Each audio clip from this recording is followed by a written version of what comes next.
Hello everyone, welcome to my channel alpha knowledge box. इस video में हम केंद्रीय विद्यालय के क्लास 6 सोशल साइंस के सेकेंड पीरियोडिक टेस्ट के सैम्पल क्वेश्चन पेपर को डिस्कस करने वाले हैं। अगर अभी तक आपने PT2 के अदर सब्जेक्ट्स के सैम्पल पेपर को नहीं देखा है तो उनकी लिंक आपको इसी वीडियो के डिस्क्रिप्शन बॉक्स में मिल जाएगी। और अगर PT2 में साइंस सब्जेक्ट के आने वाले चैप्टर्स को आप अच्छी तरह से समझना चाहते हैं तो उनकी वीडियोज़ आपको इसी चैनल के प्लेलिस्ट में मिल जाएगी। Class 6 social science second periodic test session 2022-23।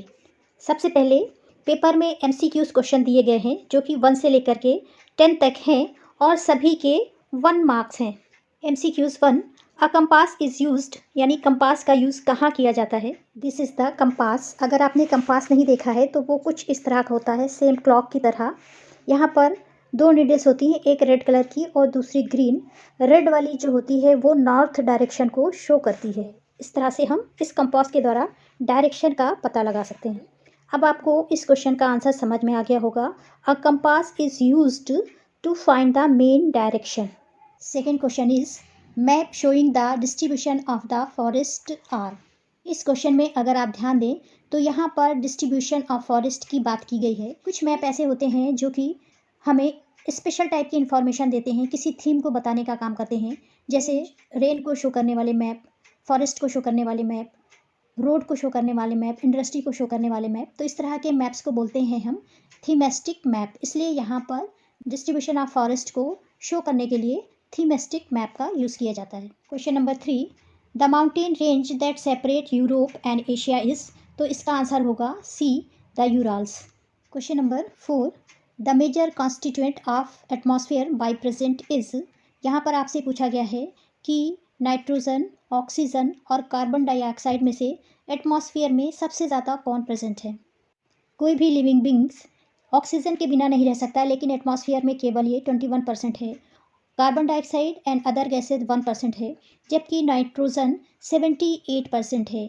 यानी यहाँ पर आंसर हो जाएगा the major constituent of the atmosphere is nitrogen. Question number 5, the member of the ग्राम सभा must be adult. It means they must be of. यहाँ पर आपसे ये पूछा गया है कि ग्राम सभा का जो मेंबर है उसे एडल्ट होना ज़रूरी है। इसकी मीनिंग क्या है? तो आंसर हो जाएगा 18 years or more, यानी वो 18 साल का या उससे बड़ा होना चाहिए। Question number 6, the work of gram panchayat has to be approved by the, यानी ग्राम पंचायत के वर्क को कौन अप्रूव्ड करता है। तो इसका आंसर हो जाएगा D, gram sabha. Question number 7, the sub division of district are know by different names such as. District के बहुत सारे सब डिवीज़न्स होते हैं, उनके नेम होते हैं तहसील एंड तालुका। इसलिए आंसर C करेक्ट है, both A and B। Question number 8, the founder of the Maurya empire was, यानी मौर्य एम्पायर को किसने बनाया था या इसका फाउंडर कौन था। तो आंसर होगा B, चंद्रगुप्त मौर्य।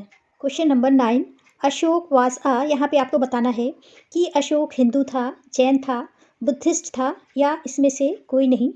यहाँ पर आंसर C, बुद्धिस्ट करेक्ट है, क्योंकि कलिंगा के युद्ध के बाद जब उसने युद्ध के मैदान को देखा था तो उसके अंदर बहुत ज़्यादा ग्लानि हुई थी और उसने सब कुछ छोड़ करके बुद्धिस्ट को अपना लिया था। Question number 10, Mathura is an important centre of worship. Mathura किसकी पूजा के लिए जाना जाता है। तो इसका आंसर होगा B, लॉर्ड कृष्णा, क्योंकि कृष्ण जी की जन्मभूमि भी मथुरा मानी जाती है। क्वेश्चंस फॉर 3 मार्क्स, 11 से लेकर के 15 तक के सारे क्वेश्चंस 3 मार्क्स के हैं। Question number 11, what is the name of different layers of the atmosphere. यहाँ पर आपको एटमॉस्फेयर की मेन लेयर्स के नेम लिखने हैं। Answer is there are 5 major layers of the atmosphere.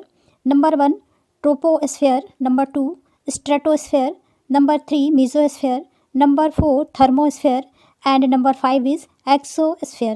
Question number 12, what is the link between gram sabha and अ ग्राम पंचायत। यहाँ पर आपको ये बताना है कि ग्राम पंचायत और ग्राम सभा के बीच में क्या लिंक होती है, यानी वो किस तरह से एक दूसरे से मिल करके वर्क को परफॉर्म करते हैं। A gram sabha consist of all adult living in the area covered by a panchayat, यानी एक पंचायत के अंडर में जितना भी एरिया आता है उसमें रहने वाले सभी लोग मिल करके ग्राम सभा को बनाते हैं या उनसे मिल करके ग्राम सभा बनती है। Gram panchayat is a body elected by all the members of a gram sabha. Gram panchayat को सेलेक्ट करने का काम सभी ग्राम सभा के लोगों का होता है। The gram panchayat has a secretary who is also the secretary of the gram sabha. The secretary is not a elected authorities but is appointed by the government. Gram panchayat में एक सेक्रेटरी होता है जो कि ग्राम सभा का भी सेक्रेटरी होता है। इसे किसी के द्वारा सेलेक्ट नहीं किया जाता है, इलेक्ट नहीं किया जाता है, बल्कि इसे गवर्नमेंट के द्वारा अपॉइंट किया जाता है। The secretary is the link between the gram panchayat and the gram sabha, यानी यही सेक्रेटरी ग्राम पंचायत और ग्राम सभा के बीच में लिंक का काम करता है। He is responsible for the calling the meeting of the gram sabha and ग्राम पंचायत। ग्राम सभा के सभी फंक्शंस को ग्राम पंचायत कंट्रोल करने का काम करता है।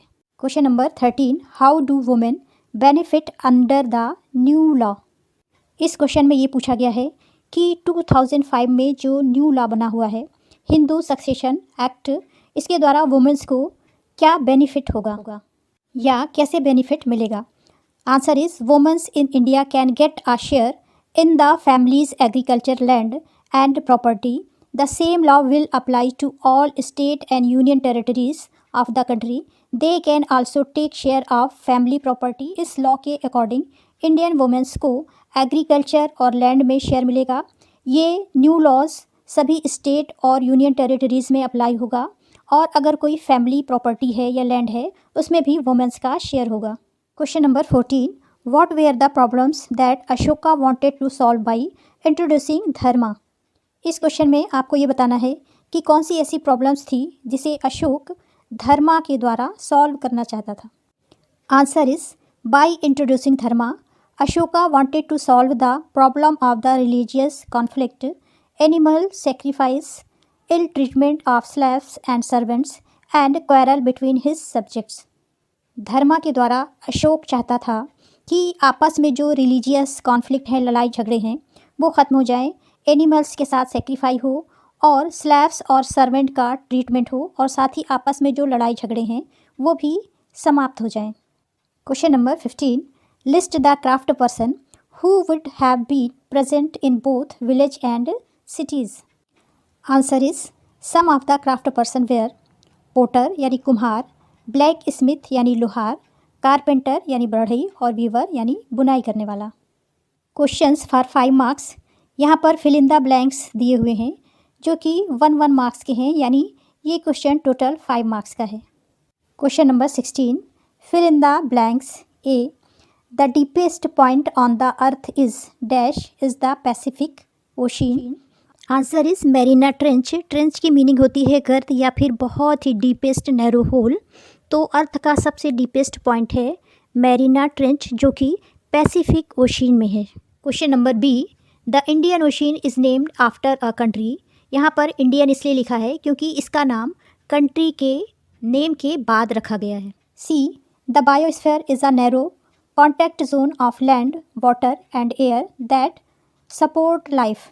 यहाँ पर बायोस्फीयर इसलिए होगा क्योंकि बायो मीन्स होता है लाइफ और लाइफ को सपोर्ट करने के लिए लैंड, वाटर और एयर तीनों की आवश्यकता होती है। D, the continent of Europe and Asia together are known as Eurasia. यहाँ से EUR और यहाँ से एशिया ले लिया गया है तो ये बन गया है यूरेशिया।